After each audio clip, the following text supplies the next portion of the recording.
The countdown has started to the ultimate in reality combat. Tonight, we bring you 8 of the world's deadliest fighting arts.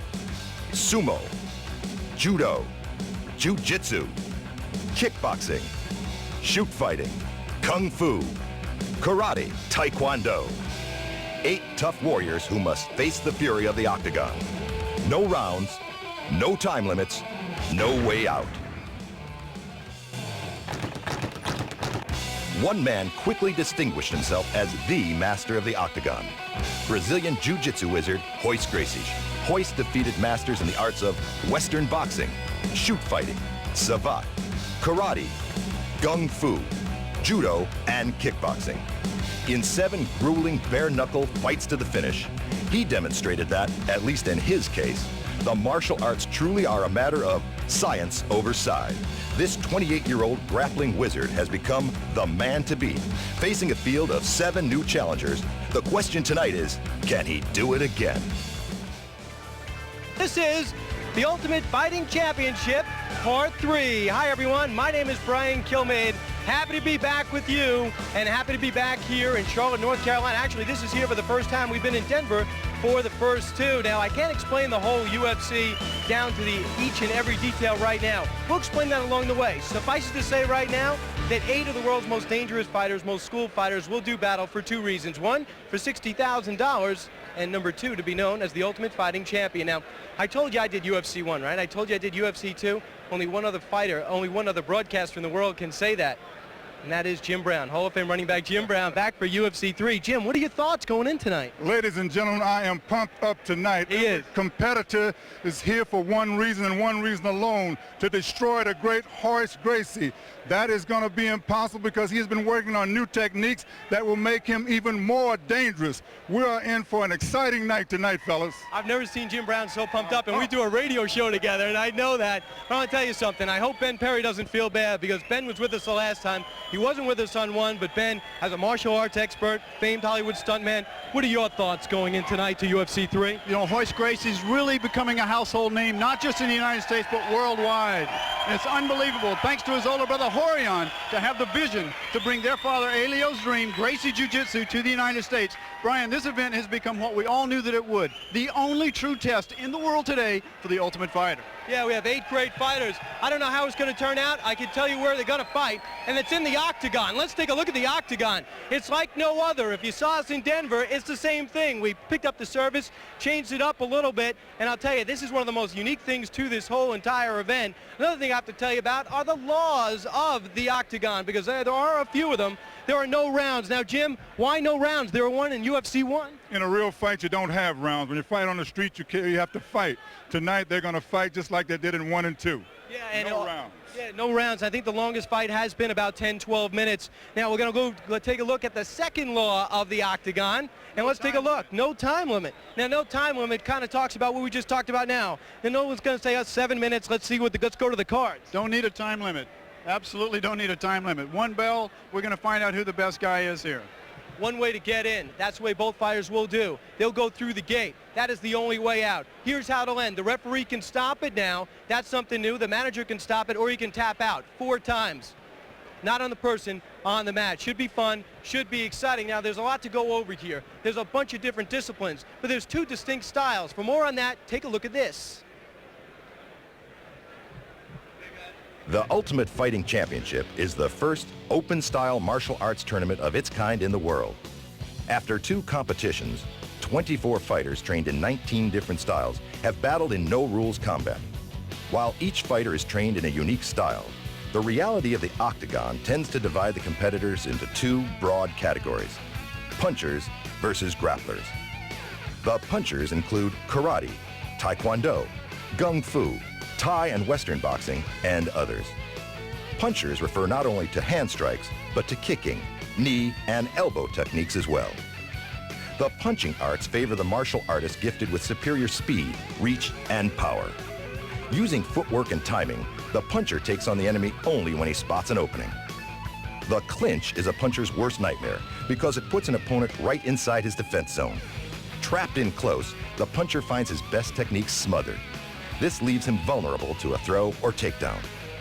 In contrast, The grappling arts, such as judo, jiu-jitsu, sumo, sambo, and Greco-Roman wrestling, require a fighter to make quick contact with his opponent. The grappler uses leverage and body mechanics to counter his enemy's balance and strength. Takedowns, throws, choking, and joint locks are the grappler's tools. A nasty choke or joint lock puts an opponent away for good. The grappler is most vulnerable during his entry. To reach his enemy, he must put himself briefly within the puncher's most lethal range. The nature of real combat makes it impossible to call either approach a lock on victory. It's far more certain to say that the fighter trained in both strategies stands the best chance of surviving and winning in the Ultimate Fighting Championship. Well, now you heard it. Great job over there telling you what to expect tonight. Let's learn about the fighters, guys. First off, we have 8 fighters. We know Ken Shamrock, we know Royce Gracie. Let's find out how they fell out in yesterday's blind drawing to find out who will fight who and when. And first off, you see Emmanuel Yarborough, a sumo wrestler / judo, and Keith Hackney, Kempo Kung Fu. Not very interesting fight here, Jim. You were talking about this. Emmanuel Yarborough, 616 pounds. Yes, you're actually talking about the size of a man against the quickness of another man. There'll be techniques against size and strength. I tell you, until you see Mr. Yarborough, you're not going to believe it. Right after that, whenever that fight ends, Ken Shamrock and Chris Leininger will take to the octagon. 2 great fighters. Many people, Ben, are pointing to this fight as the key fight in the whole first round. We know about Ken Shamrock, and we know about Chris Leininger, too. He's been in Brazil training some of the Brazilian jiu-jitsu techniques, similar to the Gracie style. We'll see what happens. I think it'll be the best fight of the night. Yeah, that should be interesting. I personally think so, too. Now, I talked to Royce Gracie earlier. He said, Brian, keep an eye on this. Roland Payne and Harold Howard, Muay Thai boxing, and Harold Howard, karate. Big time attitude here. Mr. Payne is a Muay Thai guy. We're going to see a real action-packed thing. I think it'll go to the ground. I think Harold will take him to the mat pretty quickly. All right, and finally closing out the first round, the man we've been talking about, the man you've been hearing about, he's become a pretty famous guy, Jim. Royce Gracie takes on Chemo. Now, it's not like we didn't have room for the last name. We would have put it in, but there is no last name when it comes to Chemo. He's from Hawaii, a bit of a question mark. But a street fighter. A guy that's very tough. He looks great. He's 240. He's got muscles. He has an attitude. And he has one of those things in the back of his head that scares me to death. Oh, he's got the little ponytail. Yes. Yeah. So we're going to chance see Chemo. He's actually a layman preacher. Did I say that right? Yes, you did. A layman minister, actually. He is. He is. He goes around the world spreading the word 6 months of the year. He's really brought it with him tonight. All right, check this out. Look, you have Royce Gracie. He wins UFC 1. Royce Gracie wins UFC 2. Now, I rode over here in the limo with him. Ben, you tell me about this. I don't even think I had a chance to tell you this. He is so relaxed. It's almost like a little kid at shopping in a mall today. He's just unbelievable. He has so much confidence that it's just a total calmness in his awareness. It's really fascinating to see. Most of the other fighters are really keyed up. Actually, their managers, it seemed like, were just as keyed up as the fighters were. And Jim, but you know, that might not work for him because you can never tell that what a fighter is going to do until he's in the ring. He can be relaxed and go in flat. So don't let that fool you guys. We've seen Royce turn that on and off very quickly, going in and out of the ring before, so we can look to see that again tonight. He might be smiling right now, but when he gets into the ring, you'll see that face change. He'll bring that game face with him. All right, now there's some very important people working this fight. After all, our main concern is fighters are healthy going in and fighters are healthy going out. So let's introduce you to our cut man. His name is Leon Tabbs. Now, Leon has worked many, many boxing bouts, Sugar Ray Leonard, Muhammad Ali. He's proud to be here tonight. He's one of the best. He's from Philly, and that should say enough. When it comes to boxing, when it comes to cuts, Philly pretty much has a corner on that market. And finally, we're very pleased to say that fight doctor, Dr. Joseph Eswanek from the U.S. boxing team. He is the official boxing judge. I mean, official boxing doctor, and I'll tell you, he does a great job. He came in and gave a great talk to the fighters about when cuts are too bad, what to look out for, and when he will interject his opinion. But he cannot, by the way, he cannot stop this fight. That has to come from this man. His name is John McCarthy. He is the referee in 2. Big difference now. John can use his judgment and decide to stop the fight, and it will be up to him. After all, he does, in fact, have the best angle. And they call him Big John. Yeah, Big John. How big is he? Like 6'6", 250 He's big enough pounds? to be in there as a referee. All right, now it's time to meet our fighters. I tell you, can you guys feel the spirit here in North Carolina? No knock on Denver, but there is a real electricity here, and it's for this reason. The fighters are about to start, and it's time to meet our first fighter, Emmanuel Yarborough. Meet the proverbial immovable object, Emmanuel Yarborough. At 6'8" and 616 pounds, he is the largest professional combat athlete in the world. In 1992, he placed second in the World Sumo Championship. Emmanuel will be difficult to move around the octagon. I'm Emmanuel Yarbrough. Anybody hoping to win tonight has to come through me, and I'm running the Ultimate Fighting Championship straight back to Jersey. And there he is, Emmanuel Yarbrough. Unbelievable. World's largest athlete.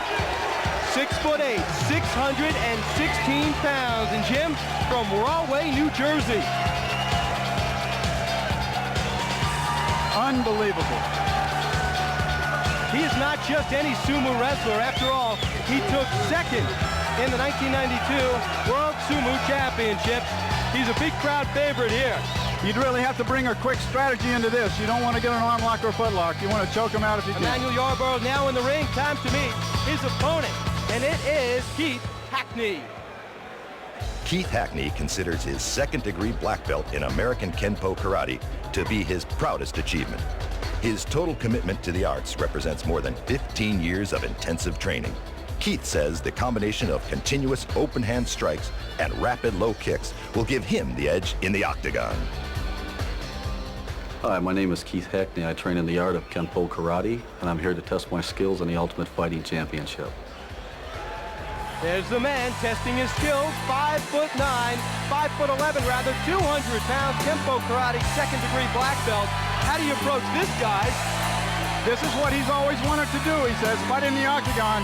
He's going to have quick hands and really try to hurt this guy. I look for a cut. If he doesn't cut him, Emmanuel's going to take him down and hurt him. Yeah, he was kind of happy to get Emmanuel in the first round. Now it's time to go to the tail of the tape. Now this tail of the tape tells a great, great story. It's unbelievable. Now look at this, 29, 36. Look at the age. Then you look at the height. 6'8", Emmanuel Yarbrough, 5'11 and a half. Now that's a big deal. What about this, Jim? Do the math. 6'16 to 200. We don't have to look at the graphics. Yeah, it's pretty incredible if you look at it. He's got to really reach. I don't think there'll be any head kicks unless Emmanuel's on his way down. This guy's going to keep his energy and try to use a lot of hands, I think, and really stay away from And now it's time to go to the ring announcer, Rich G-Man Going. Semaphore Entertainment, along with Wild Promotions and Panther Productions, presents Ultimate Fighting Championship 3. Our first competitor is an American sumo wonder, the largest professional athlete in the world. He is from Rahway, New Jersey, second in the 1992 World Sumo Championships and third place at the 1990 U.S. Judo Nationals. Please welcome 6'8", 618-pound Emmanuel Yarbrough.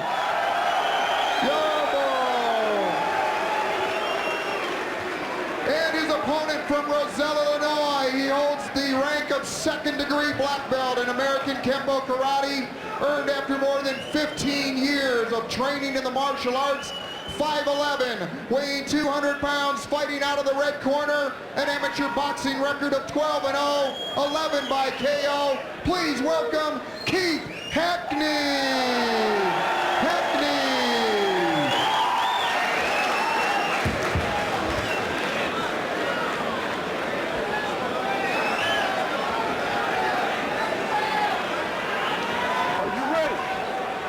Ready to take a look at it. He's got a big mountain in front of him. Here we go, guys. He's got to move laterally. He's got to stay away. He does. He's got to stay away and try to hurt him. Taylor Tooley took a beating. He lasted about 2 minutes. Get Gerard Gordeau in UFC 1. That was the last team we got. Emmanuel gets hit. He's down. Here he goes. Now he's on top. He's stuck. Keith is taking it back. Got to be quick. He's got to be quick. He should get out of there. He's got to get out of the corner.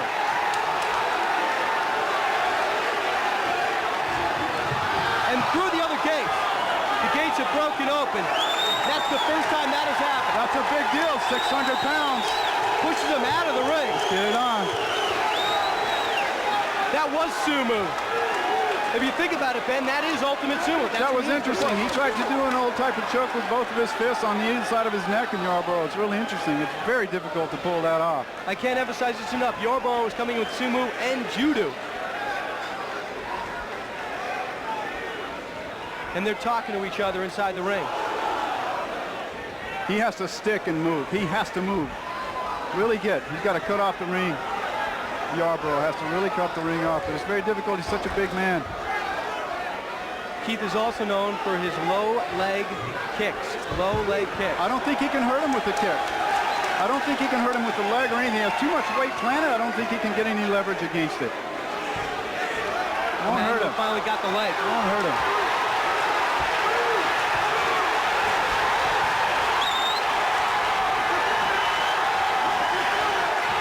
It's all Keith Hackney. Emmanuel's just covering up. Keep in mind, the corner can stop it with the towel. The referee can stop it. Keith desperately trying to take out Emmanuel. He doesn't have any chokeholds, Ben. It's obvious. He doesn't have any submission holds. He's trying to wear him down. He's trying to wear him down. Emmanuel, he just gave in. Emmanuel just tapped out. A big man like that, it's very difficult for him to be agile on the ground, as you've noticed. Yeah. It was a series of rights and lefts, Jim. It didn't look like anything fancy. Got him on the ground and simply beat him. It's a matter of agility. The lack of agility nullifies all size. Now you have to feel the official announcement. Emmanuel Yarborough gets $1,000 for his effort. Keith Hackney moves on into the semifinals where he will make at least $5,000. He advances. Keith Hackney, who is so calm, so cool, so collected, has advanced. And he beat a bigger man again. Sumo once again goes down. And I'll tell you, it looked like Emmanuel was gaining confidence as that bout was going on. He was just seemed so out of touch with being on the ground, Jim, and being out of control. It was a new environment for him. Let's go to the replay one more time of Emmanuel actually hitting the canvas. Now here they are standing straight up. Emmanuel looks very confident. It's simply a wild right. This happened very early on in the fight. Emmanuel gets hit with his first punch, goes down. Unbelievable. Were you expecting this to happen? No, not in the least bit. I thought I would be able to mount the offense, and just wasn't able to put it together. You know what? It was Never incredible. been hit flush before. It's absolutely incredible. The way you sat there, you were taking it, and it was just almost like you couldn't get up. That was part of the strategy, was to take some abuse, but you can only go but so far. Emmanuel, you're a true champion for getting in the octagon. It was a real treat to have you here. You got a big heart. It was great seeing you fight. It's really you're a real true asset to the art. It's great having you here. Thank you. Back to you, Brian. Let's go to a replay right here. Here is Keith just teeing off. Emmanuel is virtually helpless. Now he goes down to the ground. He's going to try to withstand the pain, but he's simply in an environment he's not used to being in. Yeah. No agility on the floor, no agility standing up. What you saw, I think Emmanuel's only chance was early on when he got a hold of him. This is the hit that really sent him into submission. What's interesting here is the agility of a big man on the ground. There's so much weight there. It's very difficult for him to be agile or quick enough, because it's just really incredible. I anticipated him to like pick him away if he could, but I thought Emmanuel had him over there earlier when he had him down. He really worked out. He wiggled out of it. One thing I couldn't believe, first time we've ever seen someone go flying into the octagon wall and having a gate open up. How strong is this man, Emmanuel Yarborough? Actually, he does cut his teeth here, and he does make some news. Enough, obviously. All right, it's time to move on to our next match. Who will face Keith Hackney? And this is a great, great match. Time to meet a man that's been here before at UFC. He was in UFC 1. He broke his wrist in UFC 2. It kept him out. Now he's back for UFC 3. A lot of people are expecting a lot, so let's meet Ken Shamrock. Consistently ranked the #1 shoot fighter by the Japanese Pancrase Association, Ken Shamrock is a lethal submissions fighter. After losing his semi-final match to champion Royce Gracie in the UFC 1, Ken was hungry for a rematch. His 6-foot, 210-pound frame is equally dangerous in a standing match or on the ground. Ken loves to work the leg, so keep an eye out for those joint locks. Hi, I'm Ken Shamrock. I lost in the Ultimate Fighting Championship 1. I'm here in the Ultimate Fighting Championship 3 to redeem my performance.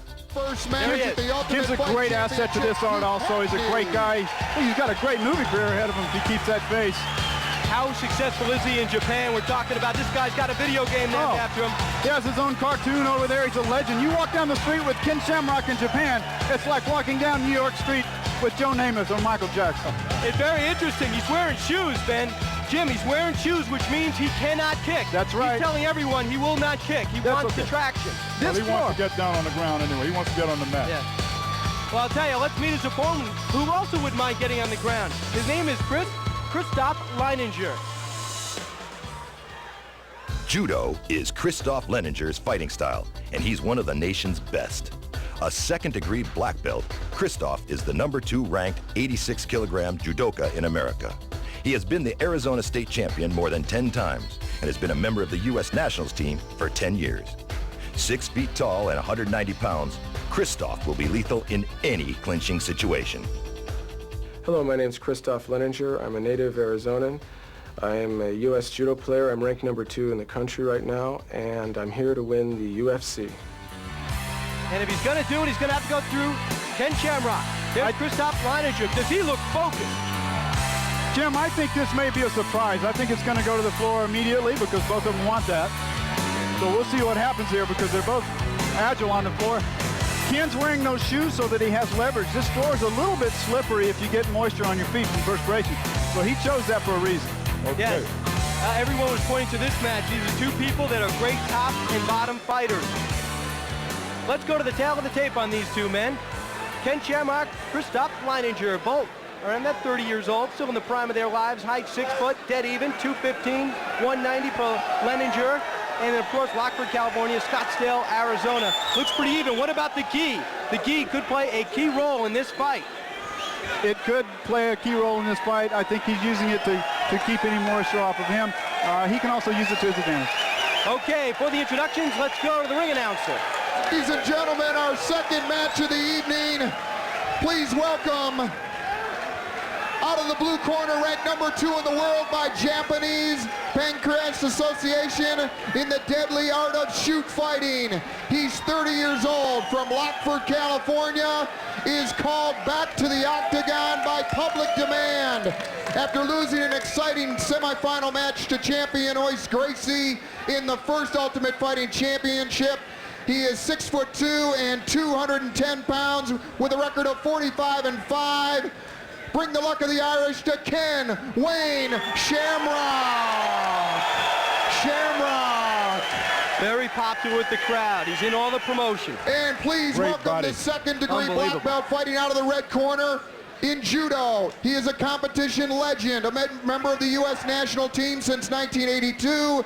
He has been the Arizona State champion more than 10 times, a gold medalist at both the U.S. International Open in '87 and the Coup de Paris in '83. Ranked #2 in the 86-kilogram judoka in the U.S., 34 years old, 5'10", Christoph Leininger.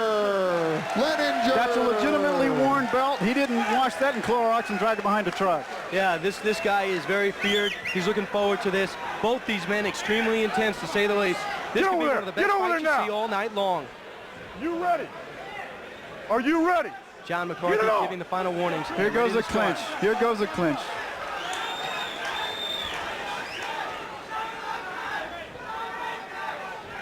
Shamrock not known as a big puncher. He punches when he's on the ground very effectively because he'll hold you really tight. There's no space. That hand will come around and hurt you. He took out Pat Smith with an ankle lock. Yes, he did. Hit him a few times, too, really effectively. There won't be a lot of punches in this, I don't think. I think they're just strategizing, trying to find the right way. It's an art to shoot in on your opponent. Here we go. Shamrock keeping him back with the hands. Here we go. And look at this. He waits for him to shoot in. Shamrock on top of him. He knows so many submission holds at any moment it could be over. You got to think offense and defense. You really do. Ken right now is in a really good position. He's going to put all of his weight on him here. That's a Gracie position. It reminds me, it's reminiscent of a Gracie punch. Actually, get him to move his arm. He's in Leininger's guard, actually. So Leininger's in a really good position right now if he could get out of this. He has more weapons to use because Ken's don't have both of his legs tied up. Ken Shamrock extremely popular with the crowd, but taking a beating right now on the top of his head. He's going to be forced to do something. You would think that the guy on the bottom would be the most vulnerable guy. That's true if he's in the mounted position. If he's in this position, he has a lot of leverage, actually. It does not look like Ken has either hand. Now he has one. Now he's got two. What about that gi? It can be used for you. Right punch to the head. Oh, this gi, if you fight a guy without a gi, it limits about 60% of his choke. Ken Shamrock on top without the gi. On the bottom, Christoph Leininger from Scottsdale, Arizona. There are just several few ways to break this hold where his legs are hooked around his back. Hey, Jim, are they jawing at each other? Can you see from your angle? No, I don't think they're doing the jawing, big guy. Yes, he's getting into position for headbutts, yes. And there's one back to you, he said. This is turning into the battle we all thought it would be. These guys don't want to fight a long time here. They want to get this over as fast as they can. There are a lot of fights left tonight.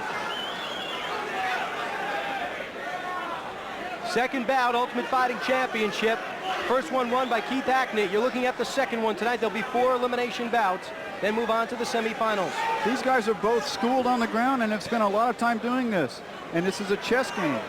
Use absolutely their weight against each other, and it's just a little chess game from side to side. These little punches and all aren't designed to knock anyone out. They're just designed to get the guy's leverage against them, to make him move or extend an arm so he could go for an arm lock or some other move. Here we go. He's passing the guard. There's been some movement. Yep. He's going for a triangle. He slipped out of the triangle.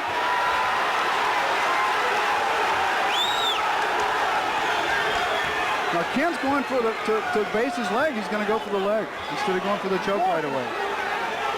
Now this is reminiscent of collegiate wrestling. Ken's in a good position here right now.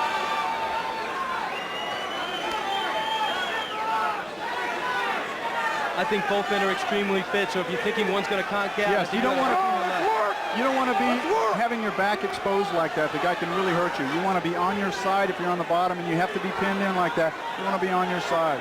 There's a little gap at the bottom of the mat between the mat and the fence. I wonder if that's going to come into play. It's easy to slip a foot back there. It's work, and easy to get some leverage. How disappointed is Leininger on the bottom right now? Oh, I don't think he's disappointed. I think he's just trying a good defense to protect himself. And there's a reversal. Turn out of that.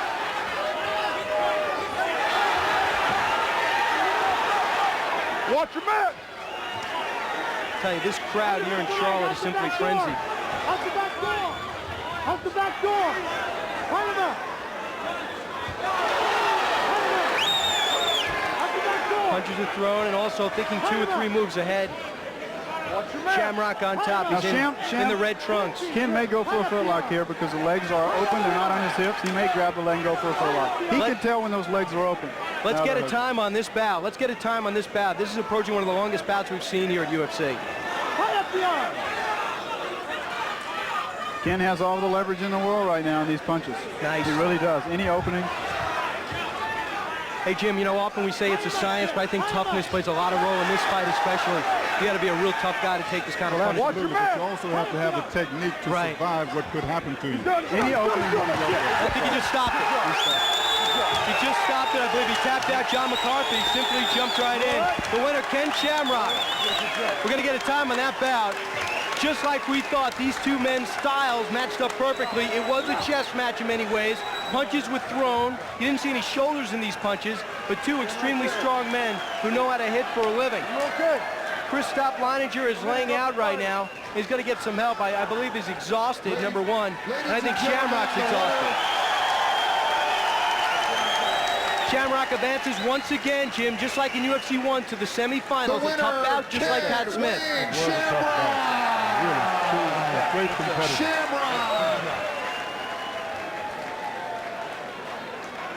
He's got to feel pleased.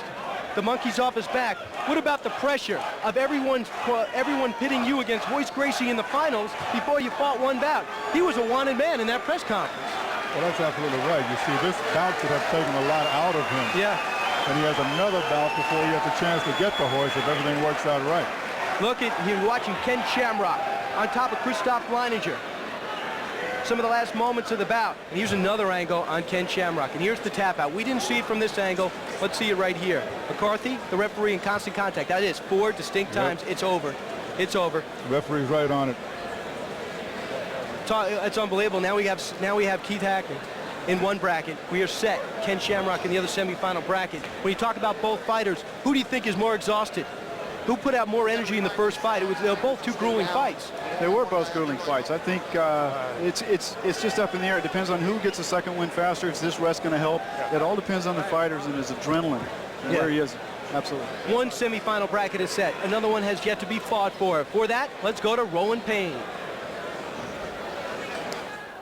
A native son of Charlotte, North Carolina, Roland Payne is a Muay Thai kickboxing terror. He boasts a bare-knuckle record of 27-0, 24 by knockout. At 5'9" and 205 pounds, Roland Payne is aptly named because that's what he deals out to his opponents. My name's Roland, and I plan on introducing my opponents to some good old local Carolina pain. There he is, the smallest man in this competition, Roland Payne. He's the local hero from Charlotte, North Carolina. He will face a tough customer in Harold Howard, but this man is focused. Devastating elbows and knees. He's a Muay Thai practitioner, punishing guy. Watch these inside techniques. Muay Thai boxer, shins of steel. He says he likes getting hit. Is that possible? He likes getting hit? Well, I think so. Once he gets tagged, I think he gets a new outfit. Jim can answer that better than I can. Yeah, he likes getting hit. Time to meet another man who, ironically enough, says, I like getting hit too. His name is Harold Howard. Harold Howard has won the Canadian Heavyweight Karate Championship 3 times and the Canadian Heavyweight Jiu-Jitsu Championship twice. He holds 2nd and 3rd degree black belts in Chitu-Ryu and Goju-Ryu Karate and has also a 3rd degree in Jiu-Jitsu Kai. A skilled puncher and kicker, watch out for his standing techniques. My name is Harold Clarence Howard. I'm representing Canada and Niagara Falls in the Ultimate Fighting Challenge. We have a saying back home that if you're coming on, come on. And here he is. He is coming on. That's not a put on. He means it. Now this is a Gracie train. We're used to seeing this with Hoist Gracie, all his brothers. Harold Howard, the flamboyant one, Jim. That's the Muhammad Ali, Joe Frazier, professional heavyweight championship train. It has been adopted beautifully, though. Okay. Canadian Jiu-Jitsu champion. He's got a great background in that. He's also a friend of a favorite of ours, and that is Mr. Rozier, Kevin Rozier, who is so flamboyant, so affable earlier today. Our good friend Kevin is a good friend of ours, and just being his friend alone makes him a tough guy as far as I'm concerned. And he's got a movie career. He's in a Kung Fu episode recently. Yeah, he's done several things. All right, let's go to the tail of the tape now. Let's see both these fighters, and here's Charlie, his manager, with the Canadian flag. You have Roland Payne, kickboxing against karate. 30 years old, Mr. Payne, a little bit younger, a little bit shorter, too, 5'9", 6'2". Harold Howard with the advantage in weight. 1 from Charlotte, North Carolina, that's Mr. Payne. Mr. Howard from Ontario, Canada. There at 4, you saw the Canadian flag. And look at the eyes right now on Harold Howard as returned to the match. And let's go to the Octagon announcer, Rich G-Man Goings. Ontario, Canada sends us our next competitor out of the red corner, holding multiple black belts in Chitu-Ryu and Goju-Ryu Karate and Jiu-Jitsu Kai. He has twice won the Canadian World Heavyweight Jiu-Jitsu Championship, 3-time Canadian Heavyweight Karate Champion, 6'2", 230-pound Harold Howard.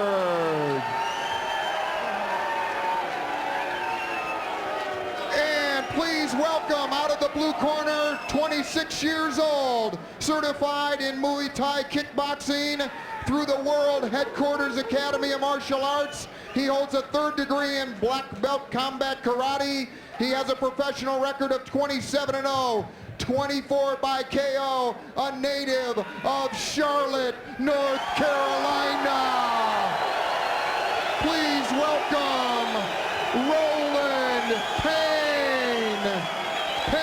Watch for the techniques of the Muay Thai fighter to be a little more crisp on the inside.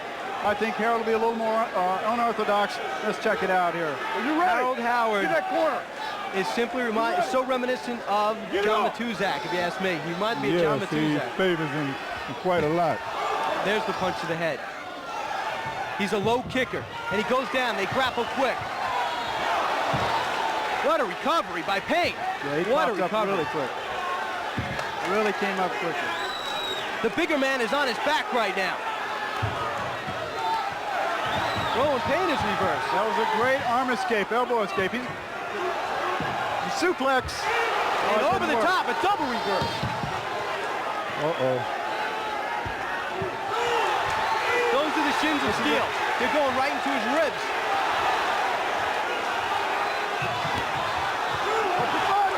And Payne is down.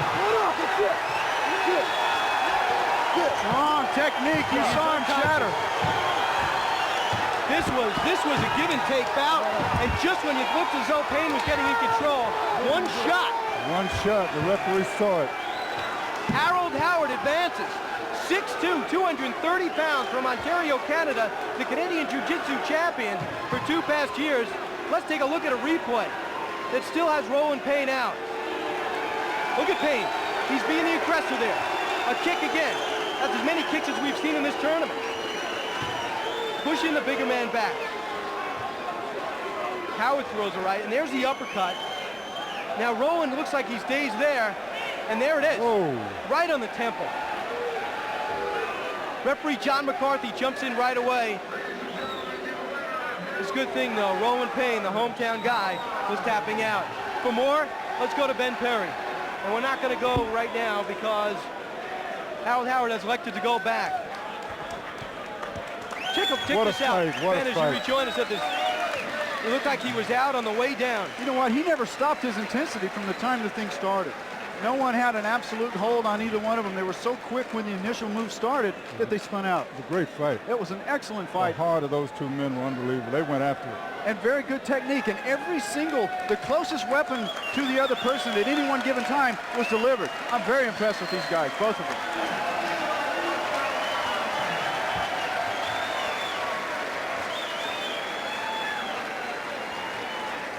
The strength of Howard seems, you know what? Unbelievable. The straight right hand, that's the hand we saw him break that cement bag. That was a cement bag that he hit and broke. Well, on his feature. Well, you really think he broke that bag? I know he broke that bag. I saw him break another bag just a few seconds ago. Now that was the one I saw. I think Rowan Payne is sure that he broke that bag right now because it's amazing to have that kind of power in your forearms and in your shins when it comes to Rowan Payne. Time to look at our final bout in the quarterfinal round. This is the last of the qualifying round. Who will face Harold Howard in that punch? It'll be this man, two-time defending champion, who has to beat Chemo first. His name is Royce Gracie. Let's get an up-close look at Royce Gracie. A 4th-degree black belt in the art of Brazilian Jiu-Jitsu, Royce Gracie is the undefeated Ultimate Fighting Champion, a title which has earned him more than $110,000 in prize money. At only 176 pounds, he is again the lightest competitor in the tournament. But that hasn't stopped him so far. A master grappler, expect Royce to take his opponents to the ground, where he can apply his devastating chokes and joint locks. Hi, I'm Royce Gracie, and I'm back to defend my title as the Ultimate Fighting Champion. And there's the train I referred to, the Gracie train. Horion's son leading the way. There's the Grand Master himself, Elio Gracie, behind him.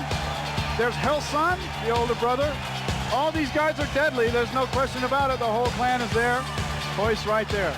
Royce extremely loose on the way up. I talked about it in my open. That's a lot of family to beat, Brian. He goes in, not only all these fighters go in representing their art and themselves. Here, he represents his family's art and himself. That's the Royce move we see, the way he saunters across the mat. It's his unique style. He's ready to go. Now here's a guy that's ready to meet him. His name is Chemo. Like the biblical Samson and David before him, Chemo believes he is a warrior in the service of the Lord and has dedicated his efforts in the octagon to his faith. This 3rd-degree black belt in the art of Taekwondo is a practicing minister who travels 6 months out of the year preaching the gospel. At 6'2" and 240 pounds, with an incredible 5% level of body fat, this phenomenally conditioned fighter plans to administer a little chemotherapy to his opponents tonight. My name is Chemo Leopoldo. I'm originally from Hawaii. I'm fighting out of Huntington Beach, California.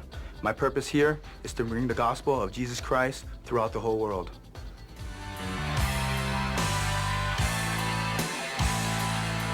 Here's the Chemo. There were two fighters back in the old days, two great champions in their own right, Howard Jackson, John Natividad. We call them swivel hips because they could stand there and hit you with a round kick or a heel kick without bending over. Chemo can do that. And Chemo's here on the cross.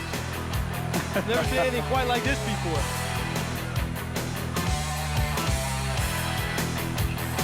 Chemo is the type of fighter we understand. Is where he got his money, he got his reputation fighting in the streets, like Charles Bronson in hard times. When I say he goes around the world 6 months of the year spreading the word, this is what I mean. He is definitely on a mission. Royce is just fixated on Kimo as he enters the ring. Kimo, a fine physical specimen with a very distinctive tattoo. Very, very unique individual. He's bringing a lot of things with him. Yes, he does. Yes, he does. A lot of props. Oh, yes, sir. We're about to get underway with the final bout in our qualifying round. For the fighter introductions, as he makes his way into the ring, is Rich G-Man Goins. Ladies and gentlemen, our fourth preliminary bout. Please welcome out of the red corner, a practicing minister, 26 years old. He's a native of Hawaii, preaching the gospel and perfecting the art of Taekwondo. A third-degree black belt, 6'2", 250 pounds. Please welcome Kimo. And please welcome back our 28-year-old two-time defending champion from Rio de Janeiro, Brazil. Fighting out of the blue corner, 6'1", 176 pounds. He has won over $110,000 with a record of 58-1. The undisputed Ultimate Fighting Champion, Royce Gracie. Royce Gracie has a following here. Everyone knows who he is. He's done the interviews. He's got a hit video in UFC 2. And he's finally getting some of the acclaim he deserves. And they're about to mix it up now. And he's got a lot of talent. You won't see the intensity that came from the other fighters. You'll see a very strategic guy here. You saw a kick by Royce. This is the longest we've seen him standing up. He doesn't want to go to the ground. Kimo's really fighting to not go to the ground. The strength on Kimo is incredible. And there's the Go! Go!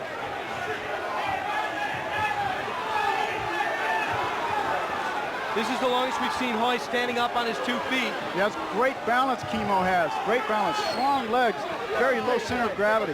Kimo pushing out with that huge upper body.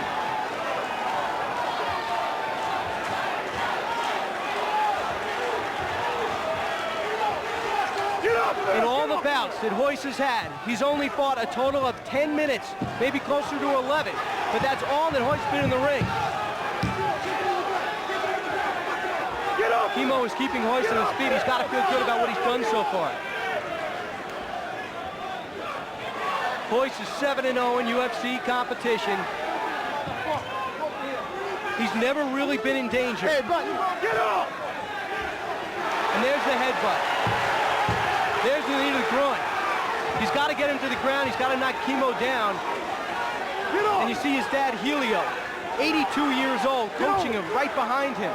Right there. His strategy right now is to just hold on to him, try enough to keep him getting hit. He just doesn't want to get hurt or hit right now. Kimo is using a lot of energy to stay on his feet. And there he is. Here we go. Here we go.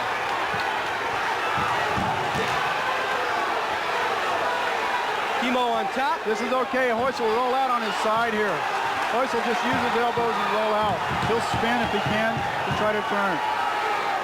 Kimo's trying to get hooks into the leg so he can maintain that position. Kimo says he's been working extensively on grappling. Yes, he has. The man has been doing it all his life. Let's see how much he can pick up. Watch Royce just slide out of this technique. The gi looks like it's covering his head. Now, Kimo is holding on to Royce's left leg on the gi. That's what's keeping him from getting out of this position right now. Royce has got a wrist. He's got the reversal. Kimo exhausted.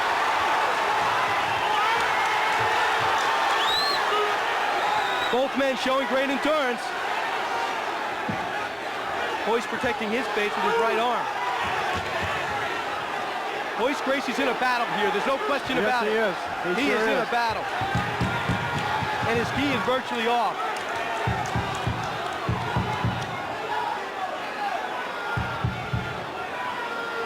Kimo's a very, very strong man. It's very hard to get a grip on him with his perspiration on him. Both men from the West Coast. Kimo from Hawaii. This is the longest fight. It passes Ichihara in total length. He's grabbing the hair. That is perfectly legal. 3 minutes and 12 seconds in. Gracie on his back, but a lot of times that's his best offense. Yeah, that's fine. He's doing okay. A lot of energy is the most endurance I've seen out of Hoist yet. And there's the punch. Kimo's tremendous fitness is certainly helping him. I'll tell you, his hair is hurting him right now. Yeah, it is. It gives him leverage to hold on here. It's a great fight. Just a great fight. A lot longer than I anticipated. And the image of Helio, the master, the man who came up with Gracie Jiu-Jitsu on the apron of the ring, looking at his son, knowing he represents the legacy, the family, as well as a UFC title, two-time defending title holder. She's shouting instructions. Let's see Hoist, if he start maneuvering those legs. He's been compared, Jim, in your own words, to a boa constrictor. I think Hoist's mouthpiece is out.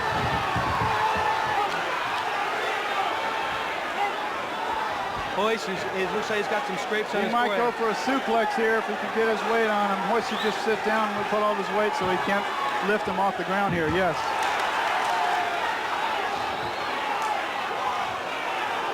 And right now, the endurance factor is playing such a role. You're looking at it, 4.5 minutes. We've never seen anything like this. This is half the total he had in 2 UFC bouts. Totally unexpected. Hoist is trying to get the arm. And look at this. He's trying to get the arm here. He's trying to get an arm lock. He's got it. Kimo tapped out. Kimo tapped out. What a great fight that was. What a great fight. He won an interview. And there it is.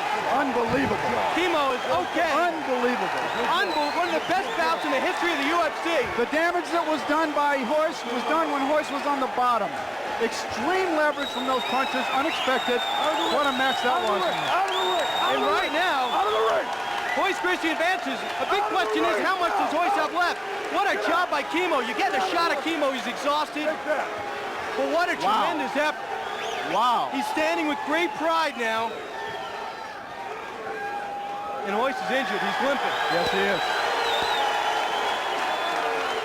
What a great fight that was. He is limping, and they didn't even shake hands at the end of the bout.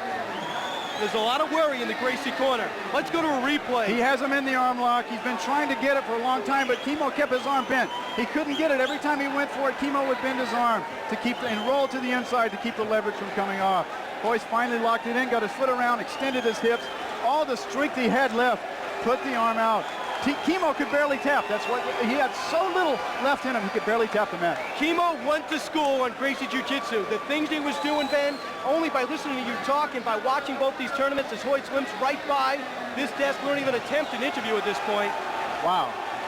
He went to school on Gracie Jiu-Jitsu, and I'll tell you, he had nothing to be ashamed of, but it's only one arm lock away from ending. And we just saw it. Just a moment of sloppiness, a little bit of exhaustion, and suddenly it reverses. Absolutely. It looked like a reoccurring injury. Hoist hurt his neck a few weeks right before the fight. Didn't train at all because of the pain in his neck. It was really devastating with him, so he just took it off.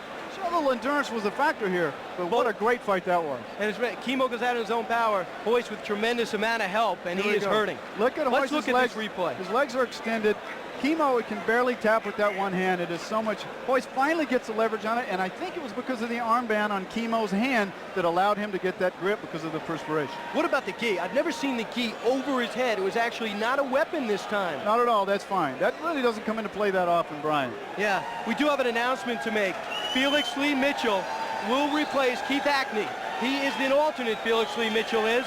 And Keith Hackney, although he defeated Emmanuel Yarborough, and you're seeing a shot of the crowd, he got hurt, and he cannot go on. We'll learn more about that injury in a short while. But it looks like Felix Lee Mitchell advances to the semifinals, and he will face Ken Shamrock, who had a very tough bout against Christoph Leininger. So, I mean, the trauma is just tremendous. I can't remember another tournament where the outcome's been so in doubt. And people who talk about the Gracies having a lock on this need the pictures tell 1,000 words.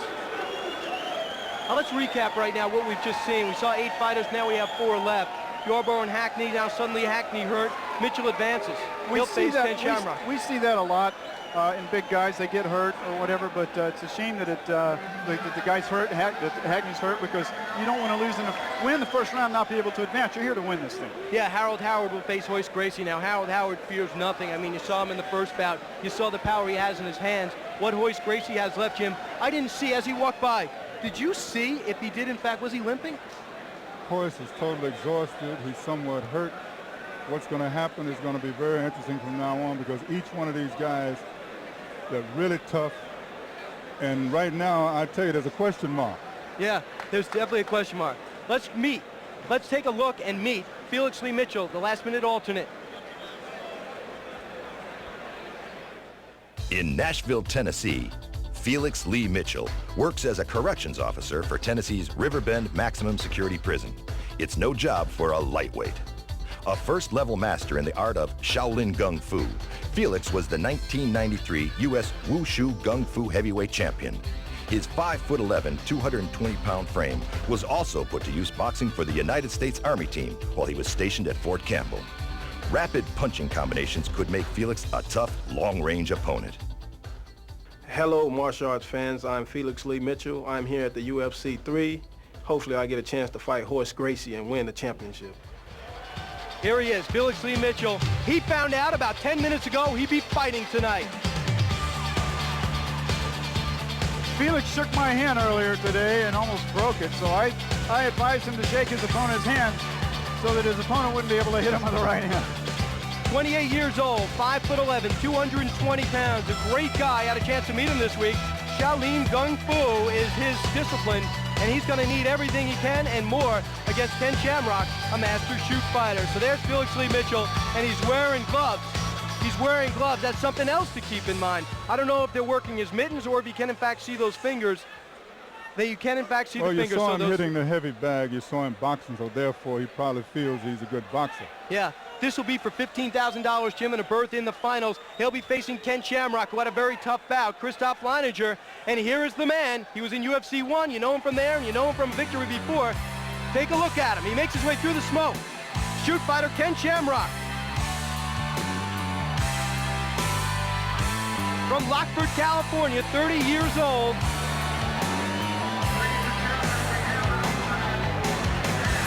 Ken Shamrock, when I asked him earlier, you all heard him, he said he saved the choke for Hoist. He may get that chance. We'll see tonight here. Little background on this guy, of course, there'll be no kicks like before because he is wearing shoes. I guarantee you a lot of fighters right now are pumped up because of that last match with Hoist. They got another little burst of energy, so Ken's one of them. Yeah, Ken has changed his shorts. He's got an American flag on his yellow trunks, preparing to take Felix Lee Mitchell, who I think is electing to take off his gloves. He's electing to take off his gloves to take on Ken Shamrock. Let's go to a tail of the tape on these two great fighters. This will be for a berth in the finals. Ken Shamrock, Felix Mitchell. Age, you can throw it out. Height, you can throw it out. Weight, virtually even. One from Lockford, California, one from Nashville, Tennessee. Two very determined young men.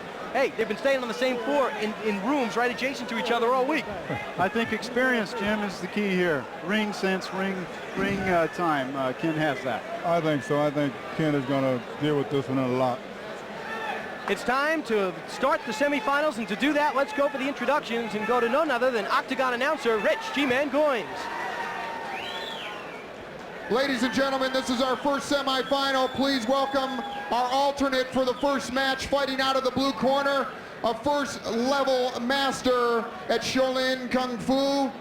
He is a 1993 heavyweight champion of both the U.S. Wushu Kung Fu and the North American Chinese Martial Arts Federation tournaments. In the service, this 28-year-old, 5'11", 220-pound martial artist also represented the U.S. boxing team with a record of 3-1-1 from the country capital of the world, Nashville, Tennessee, Felix Lee Mitchell. And please welcome back his opponent, a first-round winner, a master at the deadly art of shoot fighting from Lockford, California, with a record of 45-5 out of the red corner, Ken Wayne Shamrock. Shamrock. The people here in Charlotte, these fighters, Jim, a man after your own heart, a corrections officer. You do so much work in the prisons. Here's a guy. He's got an art, he's got a discipline, and he's decided to put it to work. Brian, I don't think that's going to help him. Yeah. He's probably spending too much time guarding those inmates. Hands up in the air. Shamrock, of course, probably looking to take him down. Ben maybe being a little presumptuous at that point. I don't think Ken wants to go to the ground. He doesn't want to fight him. He doesn't want to get hurt or get hit or whatever. He wants to take him down and finish him off if he can. He did take some punches to the head from Christoph Leininger. but he looks very fresh as anyone in the semifinals. It takes a lot of energy to stay on your feet like that when a guy's trying to pull you down, actually, because the guy has his weight going for him when he locks up to you like this and tries to pull you down. He knows he doesn't want to go. Look at his hands. Ken will probably punch him. Let's go, let's work. Probably release this, go for a punch, try to take him down.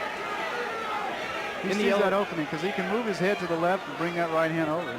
Here we go. There's the upper body match. It's hard to imagine a man stronger than Ken Shamrock at this weight. Ken, by the way, was drafted by the San Diego Chargers. Decided, no, I'd rather get into some wrestling, earn my money a little bit harder. Where he wants to be. He can go for the choke while he's standing right here. It's not what you want to do.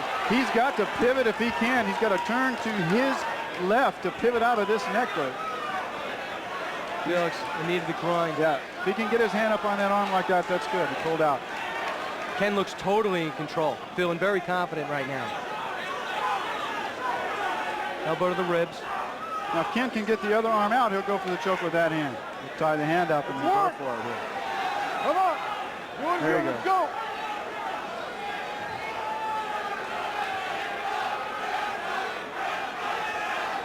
Crowd starting to chant, Shamrock, Shamrock. So there are quite a few favorites here. With Rowan Payne, the local boy out of the competition, they've kind of adopted Mr. Shamrock. It's very warm in here tonight, so the normal grabs on someone, they really don't work as quickly. And that tape really lets a person grab as hard as he can right there because it doesn't slip so far. So there's no biting. There's no eye gouges. But if they're done, you're not disqualified. You're fined $1,000, and that goes to the man you did right. it to. Per incident, $1,000 per incident. Felix has withstood the storm, but he's standing up. We'll see if Ken feels he can do anything more standing up and tries to take him down. I think Ken will crank this up now. I don't think he wants to do this all night. I don't think he can crank it up. I think the stamina that he exuded last fight is telling right now. Yeah. Looking at semifinal action, Ken Shamrock has won. He has beaten Christoph Leininger to get here. Felix Lee Mitchell, a last-minute substitution when winner Keith Hackney could not go on. There's that right hand I was speaking of earlier because Ken has his head just enough space in there he can release really quickly, and because he has the left hand tied up with Felix, he can't block that hand.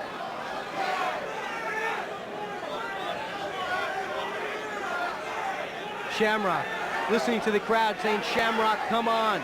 But I'll tell you, Felix Lee Mitchell might have a strategy going here. Let's withstand the storm. Let's frustrate the experienced man. You're going to try to wear him down as much as he can. This takes so much energy. People want to see action here. You hear the boos, but I'm telling you right now, this is survival. This is survival. Any piece of clothing you wear can be used against you. Yes, it can. And you're seeing it right now by Felix's pants. Ken is just exhausted. He must be after the first fight. That was a grueling fight and took a lot of upper body strength, and that's really where he has it. And I think he's going to pull him out. Here we go. Now he'll probably trap a leg and try to take him down. Backing up. Now, if Ken can pivot to his right a bit, he'll stop those groin shots. He can deliver them, but he'll defend against them very easily. Those punches to the hip don't do anything. The greatest enemy in any contest is fatigue. There's nothing you can do about it. We watched it with Chemo. And there he goes, he's down. Ken has a series of submission holds. He's got ankle locks, he's got arm locks. Let's see if he can put any on. Yes, it'll be very hard to get out of it. I think Ken's in good shape here. If he gets his hooks in, there are the hooks in there, this fight's over with.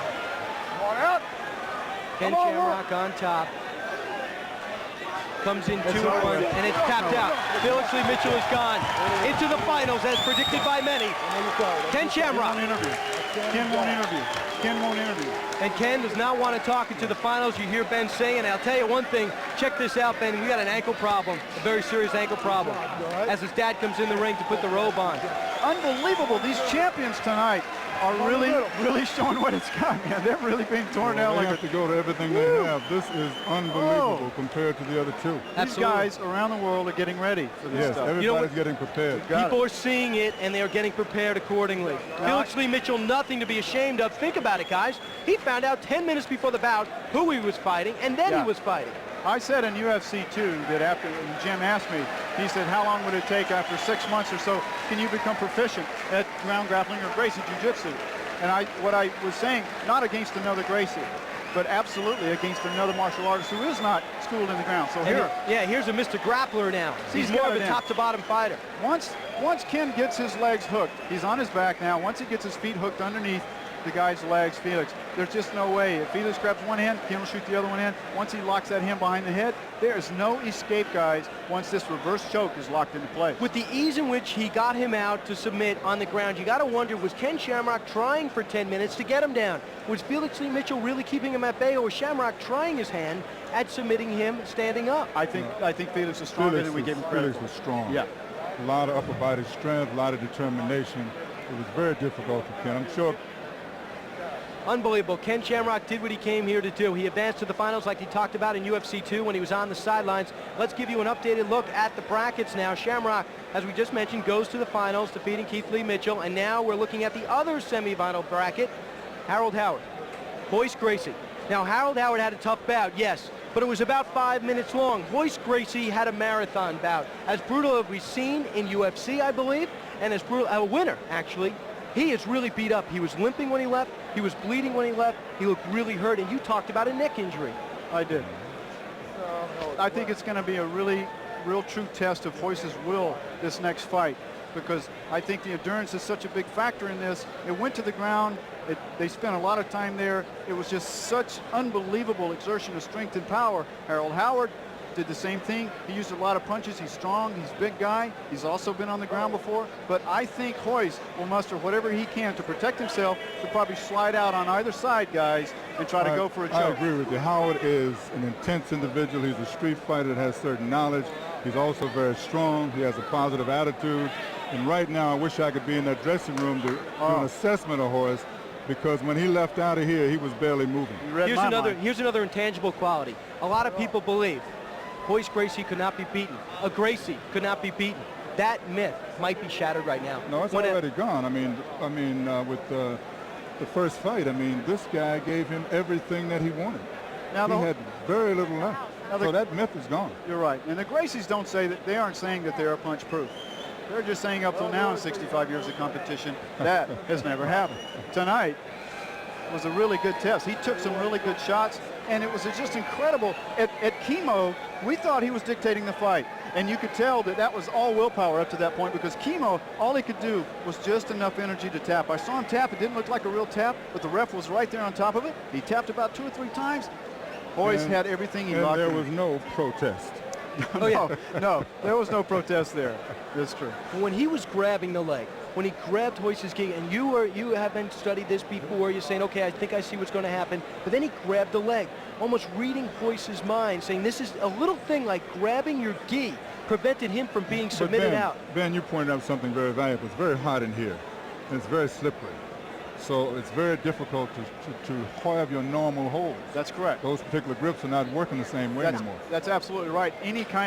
Anything with friction at all, hair, which you saw, Chemo's hair, that's what Royce went to, because he couldn't get him in the arm. As soon as he grabbed him up tight, and as he grabs him above the elbow of the arm, he swings around to either go for a triangle or get his leg up over the head for leverage. And as soon as he did and try to straighten it, Chemo's arm was just wet enough to slide the hand down to the elbow. He could bend it a little bit, get out of that, go for a punch. Now listen to this. We talked to Harold Howard before this fight. We said, hey, if you're going to meet Royce Gracie, how would you fight him? Here's what he said. We should point out that Mr. Gracie is a master of jiu-jitsu on the ground. So me being a jiu-jitsu person, I can appreciate that more than the other competitors, because I am a grappler also. But I have, in the last few years, been creating a system of fighting that brings the karate aspect back into jiu-jitsu, which means that I'm working so that the person does not have to get to grapple you. So I'm looking forward to meeting Mr. Gracie on the mat, but I'm also looking forward to allowing myself to let my karate aspect of it take over too. So we'll see. And the best man will win, and that's all there is to it. Everything else. And here he is, making his way into the ring, Harold Howard. He made a good point there. He says he's trained to keep from being grappled. Well, that's very hard to say against Royce Gracie, and no one's been able to do that, to be able to angularly, like the great champion Joe Louis would teach angular fighting.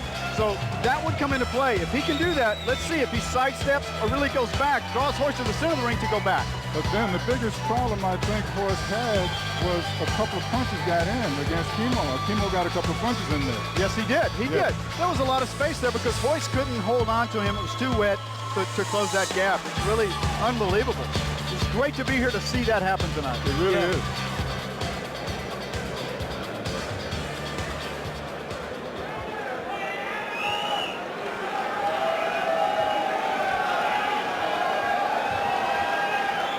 Harold Howard talks to the audience. The people know what Harold can do. Shattered cement, took out their local man. They're willing to forget Roland Payne to get here. Good luck. And he is preparing right now to meet this man, two-time UFC winner, Hoist Gracie, 1 and 2. And Hoist Gracie, it should be the first shot we get of him, should be the most telling because he left bloody, he left limping, he left hurt. All the attention in the world right now is wanting to see what Hoist looks like now coming out of here. I don't see a towel going in. Here he comes. Here he comes. I guarantee you, he's bringing everything he has with him right now. That was an unbelievable fight before. There's the whole Gracie clan. Florian Gracie's son in the lead. He has a cut under the eye. Hoist Gracie has a great family. Hoist Gracie has a great tradition. Hoist Gracie has a great legacy, but right now it is just Hoist and only Hoist. You're seeing. Let's take a look at both men. The tail of the tape tells a lot. 27, 36, difference in age, but you look at the height, about even. 180, 230 pounds. I've never seen Hoist look like this. This is really incredible. You're seeing the spirit of a warrior here. The crowd is electric. The crowd is electric. Not cheering, not booing, just talking. There's a feeling in the air that something big could happen today. Harold Howard bouncing in the corner. Harold is saying, let me see if I can take advantage of this right now. He's bouncing around. He looks fresh. And you know Howard wanted Hoist. Yeah, he did. He made that known at the press conference. Wow. All right, now it's time for the semifinal introductions. There's Rich from G-Man Ontario, going. Canada, the Canadian World Heavyweight Jiu-Jitsu Champion and 3-time Canadian Heavyweight Karate Champion, 6'2", 230-pound Harold Howard. And his opponent, once again, the 2-time defending Ultimate Fighting Champion, 6'1", 176 pounds, a master of Gracie Jiu-Jitsu, Hoist Gracie.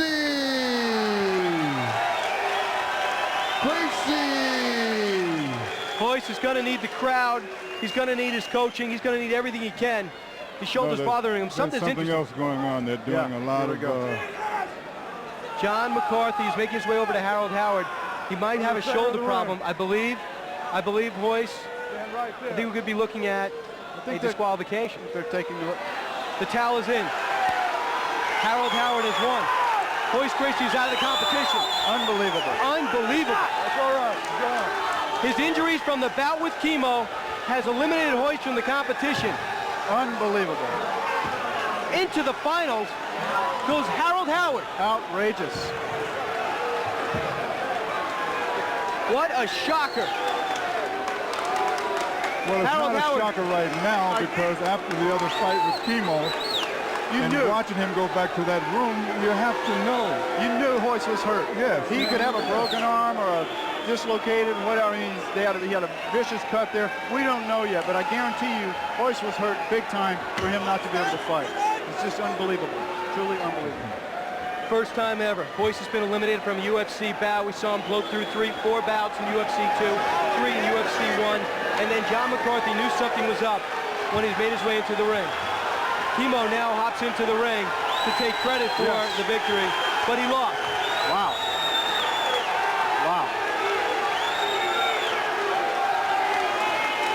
Joe Son, his manager, and Kimo head into the ring.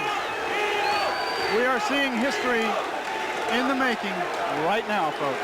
I'll tell you, the jiu-jitsu world, the martial arts world is stunned. Interrupt and ask you a question. If Hoist had basically thrown the towel in the dressing room, wouldn't there be a substitute? Yes. Jim, that is a very good point. We're watching this unfold as we go. Now, here. Jim brings up a very good point, and I wish we'd look into this before we have some controversy that we don't want a part of. The image of Royce Gracie looking down, takes a look at the crowd, realizes many people must be disappointed, but he's very disappointed himself.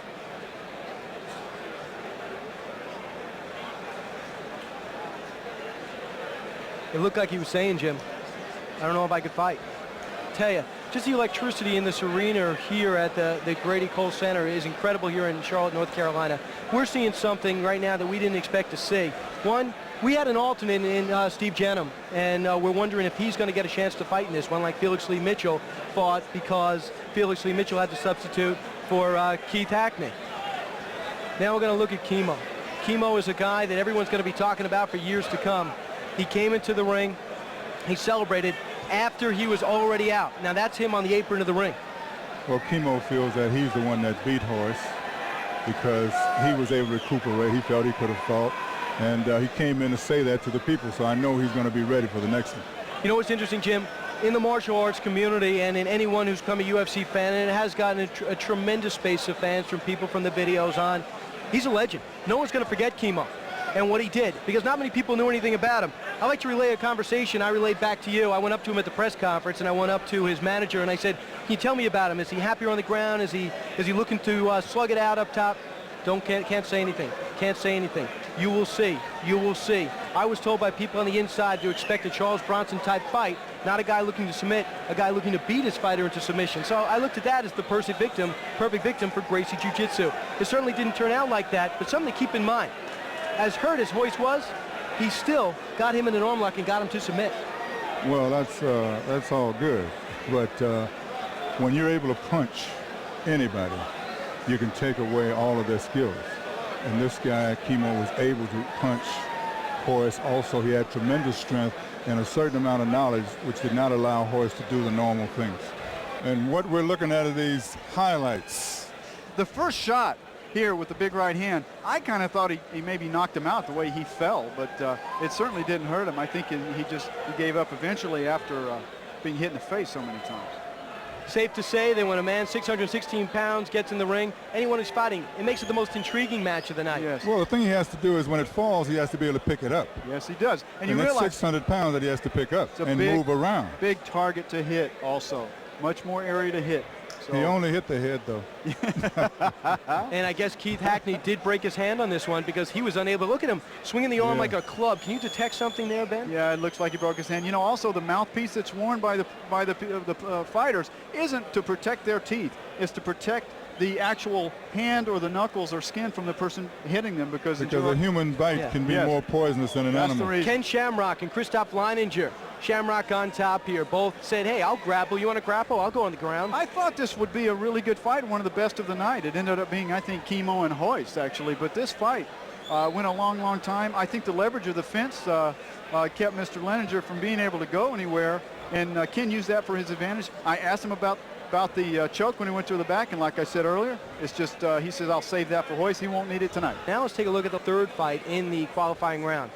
That was a straight left hand, just a jab that I was surprised even scored. It took him back. But again, guys, we're not using gloves here, and these are real fights. If he had wrapped his legs around his waist there, I think he would have ended that fight right there. Went a little bit long. He really drove that knee into the side of his face. What about the thought patterns of Roland Payne getting thrown on the ground and having the presence of mind to grab the legs and bring Harold Howard to the ground? Yeah, I know. Look at this. Look at this.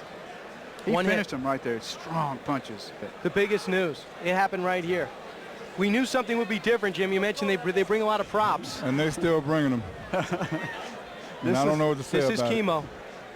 This was the WWF segment of our evening tonight, it seems like. You know? This is Joe Son, his manager, in front. This is Kimo making his way into the ring. I can't say that I knew about this. I was a little shocked, but he is a lay minister, and he does quote scripture every chance he gets. He is everywhere. Every person he speaks to, whenever he's sitting for any minute, he does it. And this is no prop so much as it is the real thing. He means it. Suddenly we're about to start. It's a grueling, grueling fight. Couldn't get him down early. This was the scene, the most telling scene of the night. Royce is hurt. Well, I think we have one more telling scene. Kim Shamrock, I think, is out. It looks like Ken Shamrock is indeed out of the competition. He cannot go on. We do not know what that injury is, but we do have 2 alternates at every UFC. The second one is Steve Jenham. There are certain conditions in the UFC pertaining to alternates when they come into the ring and when they don't. Right now we're going to see that. Ken Shamrock is out. Harold Howard is going to fight an alternate. We're getting that information now. Now it's time to meet a man that is the second alternate. He's Steve Jenham. Let's take a look. A uniformed officer with the Omaha, Nebraska Police Department, Steve Jenham is not your typical cop. He's a 3rd-degree black belt in the art Toga Koreiru Ninjitsu. Don't count on seeing his 5'10" and 215-pound frame standing square in the octagon. His ninjitsu style relies heavily on combination striking, intricate takedowns, and joint manipulation. Hi, I'm Steve Jenham, a police officer from Omaha, Nebraska, and I'm here to bust the Ultimate Fighting Champion.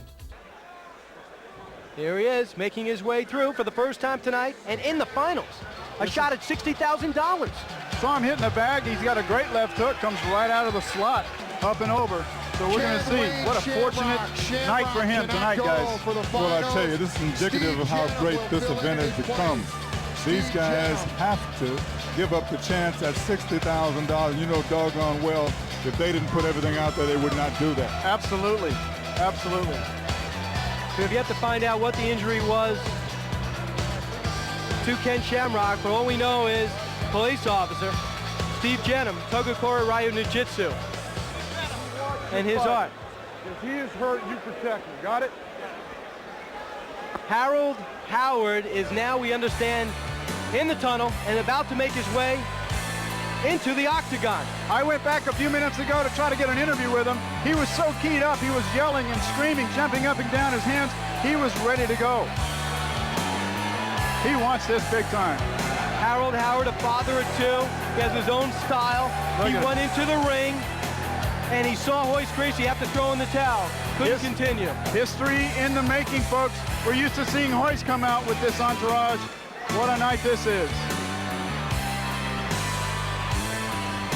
Harold Howard had fought 1 bout. He took the Royce Gracie, he had him matched up in the semifinals. Royce couldn't continue. Now he's in the finals. I think to say he's keyed up, Jim, is an understatement. It is an understatement. He's always been keyed up since he's been down here. I worked on the Alaskan pipeline off and on for 8 years. There's a lot of tough Canadians out there. Here we go. Let's go up to Rich Goins now, who's keeping things level-headed up in the octagon for the introductions. Ladies and gentlemen, our finals of the Ultimate Fighting Championship Part 3 from Charlotte, North Carolina. Please welcome the competitors. Filling in for Ken Shamrock out of the blue corner, a 3rd-degree black belt in the art of Toga Koreiru Ninjitsu. He's a uniformed police officer from Omaha, Nebraska. 5'10", 215 pounds, Steve Jenham.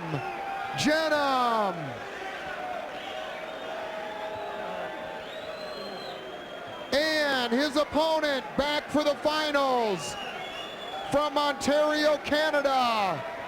A black belt, a Canadian World Heavyweight Champion in Jiu-Jitsu, and 3-time Canadian Heavyweight Karate Champion. 6'2", 230-pound Harold Howard.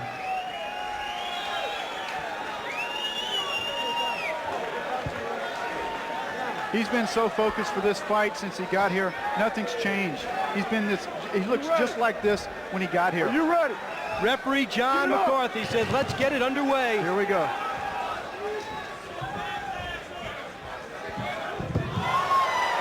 A little bit of acrobatics. Lead right hand. Straight right hand. That hurt. That hurt, Steve. Duck the punch. He's going for the ground. Hey. That hand was enough for Jenham to know, I got to get this guy in the ground. Jenham took that shot. That was a big right hand. That was a type of shot to put Roland Payne out of this competition. Jenham should sweep him, yes, to take him down to break that hole. He should reach up and pull that hand down to pull that off his neck. He can do it. The only way to end this. Only way, he should get both his legs around his waist. This can go a while. He can get his other leg, his right leg out. If Howard can get his right leg out and around his waist and put this pressure on it, this fight will be over. We haven't seen him off his feet. Yeah. Now Steve will try to get that right leg out of there. Jenham kept his cool. Many people would not have kept his cool, and suddenly it's reversed. Surprised he went that way. Good move. Jenham's bleeding from that first punch. Yeah, good. He hit it. Jenham is one tough character. Look at this. In years. Jenham is fresh. He comes out of the wing. He should save his strength. He should punch when he can punch. Yes. Referee John McCarthy keeping a close eye on him. Unbelievable. And it's it. Alternate wins the Ultimate Fighting Championship. An alternate win. Steve Jenham has won $60,000. He is the Ultimate Fighting Champion. It's the first time in 3 UFC bouts that we have an alternate win it all. He is ecstatic, and Jim, and what guts it took after he took that blow to keep his cool. Walk around there, Jenham. The Nebraska policeman is the UFC champion. He's the creative and innovative martial arts strategy. It's a combat system. He did it himself. And look at the respect between the two fighters. Harold Howard embraces it. Good job. You're a tough man. Ben Perry is working his way up into the crowd. Turn it around, turn it around, turn it around. Shake his hand, good job. Outstanding job. I'll tell you something, Brian. When we see him again, he's going to be in trouble. Yeah, he's going to be a marked man. He should enjoy this. Yeah. What can you say about Steve Jenham? When he took that right hand, a lesser man might have said, hey, Kay, that's not enough. Steve Jenham was actually leaving the ring. Jimmy was leaving the ring without getting his money. That's intensity. And you carried it all the way through the end of the fight. Well, I told you if it worked, it worked. And it didn't, I didn't. So in the end, it didn't. I love your children.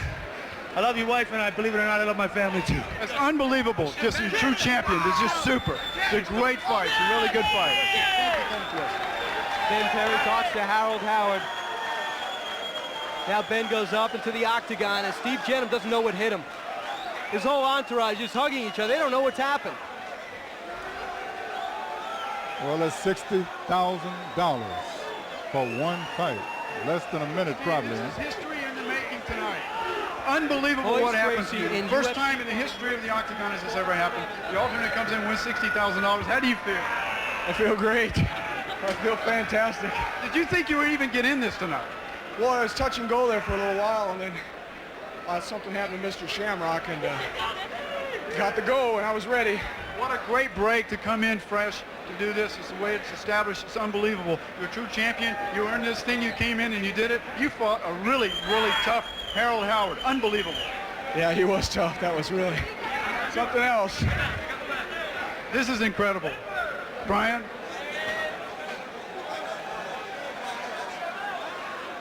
You see the overview shot, Jim? This is how we started this night. Introducing the Octagon. So much history has gone on. Here is promoter Art Davey. Steve Jenham.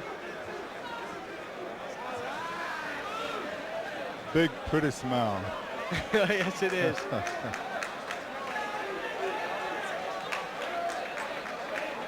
Hey, Jim, let's take a look at how we did it.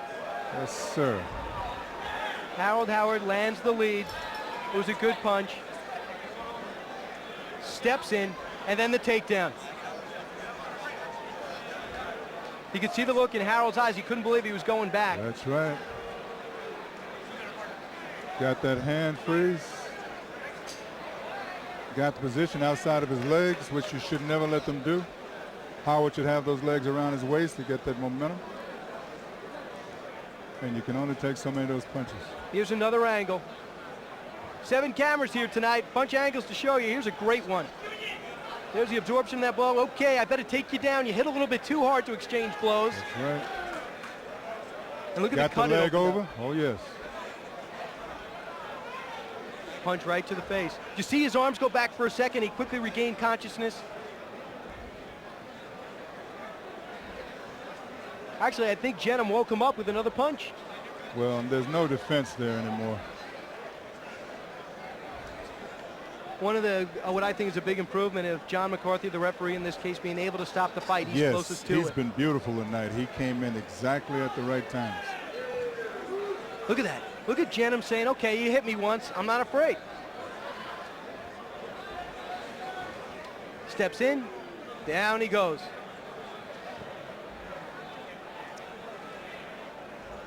I wonder in that state how much is instinct, if you even know what you're doing. It's very difficult, but that tap out is there. He's tapping. He's tapping there it is, hard. he taps, yeah. That's one thing about this, that you will tap. Yeah, you will tap. Yeah, I think, Jim, you're absolutely on the nose. That's the only thing that's going to stop it. Look at Steve Jenham. Yes, sir. His significant other is a little shocked. He's crying. Can't believe it happened. Kept in the wings. 5'10", 215 pounds. Jim, I don't know what would be an accurate statement to wrap this up. We can't possibly recap what we've seen tonight. Ladies and gentlemen, this has been UFC 3. Thanks for joining us. Until the next time. Adios.